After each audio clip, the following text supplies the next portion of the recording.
Film की शुरुआत में हम वॉरेंस को देखते हैं। जो डेविड जो 8 साल का बच्चा होता है, उसकी एग्जॉर्सिज्म डॉक्यूमेंट करने आए थे। इन सब में चर्च के फादर भी इनकी हेल्प करते हैं। यहाँ हम डेविड की बहन, मॉम, डैड और उसकी बहन के बॉयफ्रेंड आर्नी को भी देखते हैं। डेविड आर्नी को बहुत पसंद करता था। आर्नी डेविड को उसके रूम में लिटाकर वापस नीचे आता है। फिर हम डेविड को देखते हैं, जहाँ डेविड अपने बेड में उठ के बैठ जाता है। उसे लगता है उसके रूम में कोई आ रहा है। वो डर के डोर लॉक कर बाथटब में जाके छुप जाता है, जहाँ ऊपर वो देखता है किसी का हाथ है। फिर अचानक से शावर से खून गिरने लगता है। डेविड चिल्लाता है, उसकी आवाज़ सभी सुन लेते हैं और ऊपर आते हैं, लेकिन तब तक डेविड पोजेस्ड हो चुका था। वो अपने डैड के पैर में चाकू से मार देता है और नीचे ले जाने पर नाखूनों से दीवारों में स्क्रैच कर देता है। फिर फादर वॉरेंस के साथ मिलकर एग्जॉर्सिज्म स्टार्ट कर देते हैं। इन सब के बीच डेविड बहुत ज़्यादा वायलेंट हो जाता है और सभी पर अटैक करने लगता है। जब लॉरेन डेविड को टच करती है तब उन्हें अजीब विज़न आते थे। फिर डेविड अपने आप को सबसे छुड़ाकर एड पर अटैक कर देता है।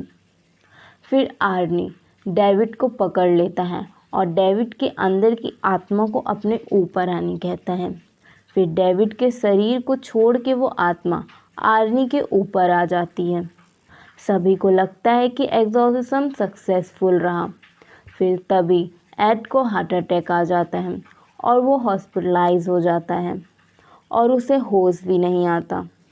कुछ दिन बाद हम आर्नी और डेवी को ब्रूनो नाम के बंदे के साथ देखते हैं, जहां वो उसके घर में रेंट में रहते थे और काम करते थे। आर्नी को कुछ अजीब फील होता था। उसे ऐसा लगता था जैसे कोई औरत उसके अटैक कर रही हो। एक दिन आर्नी चैनसॉ से पेड़ काट रहा था, तभी उसको खिड़की में वही औरत नजर आती है और उसके हाथ से चैनसॉ गिर जाता है। वो काम से छुट्टी ले कर घर वापस आ जाता है, जहाँ हम देखते हैं कि ब्रूनो लाउड स्पीकर बजा के ड्रिंक करता है और डेवी के साथ डांस भी। वो आर्नी को भी शामिल होने को कहता है, मगर आर्नी को कुछ ठीक नहीं लग रहा होता। उसे विज़न आते हैं कि ब्रूनो एक डीमन है और वो उसके ऊपर अटैक कर रहा है, पर रियल में ऐसा कुछ भी नहीं था। अब आर्नी को लगता है कि ब्रूनो उसे मारने वाला है, तो आर्नी ब्रूनो को कई बार चाकू से स्टैप कर ब्रूनो को मार डालता है। और दूसरी तरफ हम देखते हैं कि हॉस्पिटल में एड को होश आ गया था और वो बताता है कि डीमन अब आर्मी के शरीर में है। वहीं हम आर्नी को देखते हैं, जो रोड में जा रहा होता है। तभी उसे एक पुलिस ऑफिसर देख लेता है और उसे जब रुकने के लिए कहता है, तब हम देखते हैं आर्नी के शरीर में खून लगा था। उसने ब्रूनो को 22 बार स्टैप किया था। फिर हम देखते हैं कि वॉरेंस आर्नी के लॉयर से आर्नी के पोजेस वाली बात जज से कहने को कहती है। लॉयर कहती है कि वो ऐसा नहीं करेगी क्योंकि उनकी बात का कोई यकीन नहीं करेगा। फिर कई दिनों बाद लॉयर जज से पोजेस वाली बात कहती है। जज फिर भी आर्नी को सजा ही सुनाती है। फिर हम लॉरेन को देखते हैं, जो कहती है कि आर्नी के अंदर का डेमन अभी अपने आप ही गायब हो गया है, लेकिन ऐसा नहीं होता। फिर वो एग्जॉर्सिज्म वाले दिन की रिकॉर्डिंग सुनते हैं और यहाँ कहानी पास्ट में जाती है, जहाँ हम देखते हैं कि आर्नी और डेविड के साथ पहली बार इस घर में आए थे, जहाँ रूम में डेविड को एक वाटर बैट दिखता है जिसमें वो खेलने लगता है। तभी उस वाटर बैट के अंदर पर एक डेमन होता है, जो डेविड को बैट के अंदर खींचने की कोशिश करता है। डेविस इस अटैक से बच जाता है। फिर प्रेजेंट टाइम में हम लॉरेन को देखते हैं, जो घर के नीचे एक छोटे से स्पेस में जाती है। जहाँ उसे बहुत सारे चूहे एक बोरी के पास दिखते हैं। जब लॉरेन उस बोरी को हटा के देखती है तो उसे एक विच टोटम दिखता है और तुरंत वो उसकी फ़ोटो ले लेती है। इससे ये पता चलता है कि यहाँ कुछ हुआ था जिससे डेमन को बुलाया गया था और तभी वो डेविड को आर्नी के शरीर में आया था और आर्नी से कत्ल करवा के चला गया। फादर लॉरेंस से कहते हैं कि तुम्हें फादर कैसनर की मदद लेनी चाहिए। फिर वॉरेंस उस फादर के पास जाते हैं जहाँ वो फादर को विश टोटम वाली फ़ोटो दिखाते हैं, जहाँ फादर कहते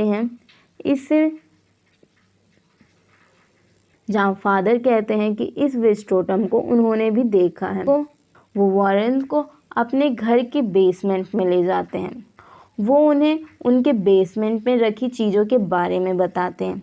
वहीं हम एक लेडी की सीन भी देखते हैं जहाँ वो आर्नी की फ़ोटो के साथ काला जादू कर रही थी। वहीं जेल में आर्नी के डेमन अटैक करता है।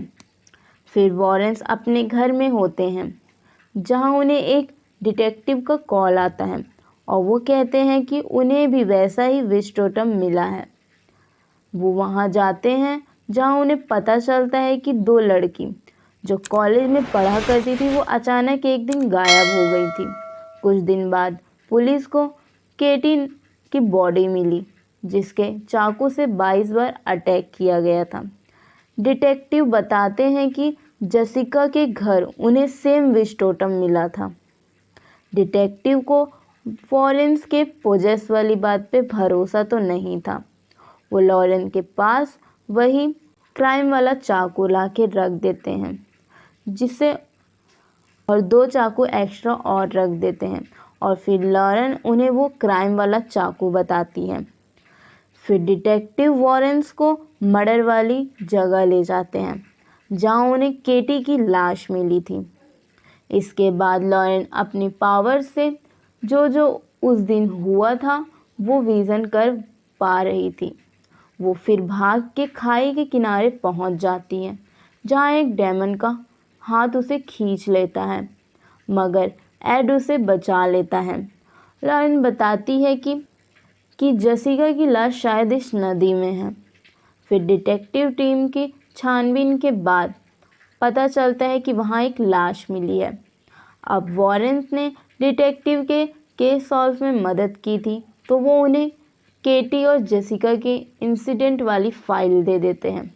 उसी रात डेवी का कॉल आता है और वो वॉरेन से बताती है कि डेमन अब आर्नी को मारना चाहता है। ये सब सुन एड उसे फादर न्यूमन की मदद लेने कहते हैं और फ़ोन फिर कट जाता है। फिर हम फादर लॉरेन को देखते हैं जो आर्नी को एक वाटर बॉटल देते हैं और आर्नी काफ़ी डरा हुआ था तो वो वाटर से एक सर्कल बना लेता है। वहीं हम लॉरेन को भी देखते हैं जो एड से कहती है कि ये सब तोड़ा जा सकता है।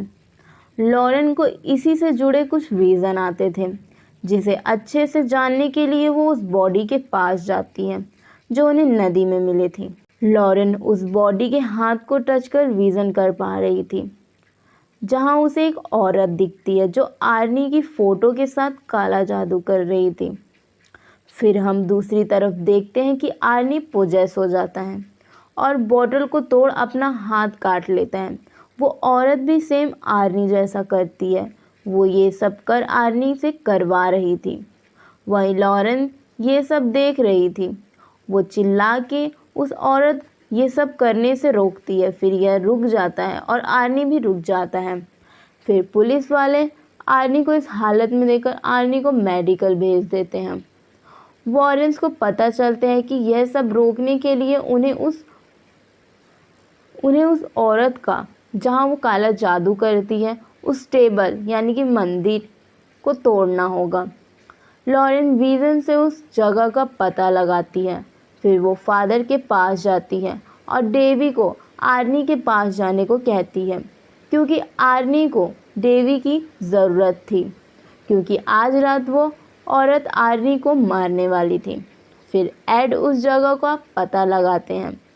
वो जगह फादर कैसने के घर के पास की थी। एड फौरन वहाँ पहुँचता है। लॉरेन पहले ही वहाँ पहुँच चुकी थी। वहाँ हमें पता चलता है कि वो औरत जो काला जादू कर रही थी वो उन्हीं की बेटी थी। फादर लॉरेन को उस मंदिर जिसमें वो औरत काला जादू करती है उस टेबल वाली जगह भेज देते हैं। फिर हम देखते हैं कि लॉरेन उस टेबल वाली जगह पहुंचती है और ऊपर वो औरत अपने ही डैड का गला काट मार देती है। लॉरेन टेबल को गिराने की कोशिश करती है मगर वो टेबल इतना भारी होता है कि वो नहीं कर पाती। तभी वो औरत लॉरेन के पीछे आ जाती है और उसे रोक देती है। लॉरेन वहाँ से भागती है। दूसरी तरफ एड फादर के घर के पास पहुँचते हैं जहाँ वो लॉरेन की आवाज़ सुनते हैं। वो बेसमेंट का ताला तोड़ लॉरेन के पास पहुँचने की कोशिश करते हैं। वहीं वो औरत लॉरेन का रूप ले एड को अपने वश में कर लेती है और हथौड़े से लॉरेन को मारने को कहती है। लॉरेन एड को संभालने में लग जाती है और वहीं दूसरी तरफ हम देखते हैं कि वो औरत अपना काला जादू शुरू कर देती है और आर्नी वहाँ खुद को मारने लगता है मगर फादर उसको रोकने की कोशिश करते हैं। और यहाँ हम देखते हैं कि एड होश में आ गया था और वो उस औरत के मंदिर को तोड़ देता है और वहीं आर्नी भी शांत हो जाता है और फिर वो औरत भी बुरी तरह से मारी जाती है। और फिर हम मूवी के लास्ट में देखते हैं कि आर्नी को जेल की सज़ा होती है क्योंकि अब भी कोर्ट उस बात पे पूरी तरह से यकीन नहीं करती, इसलिए उसे 5 साल की सज़ा सुनाती है और ये मूवी यहीं एंड हो जाती है। Thank you.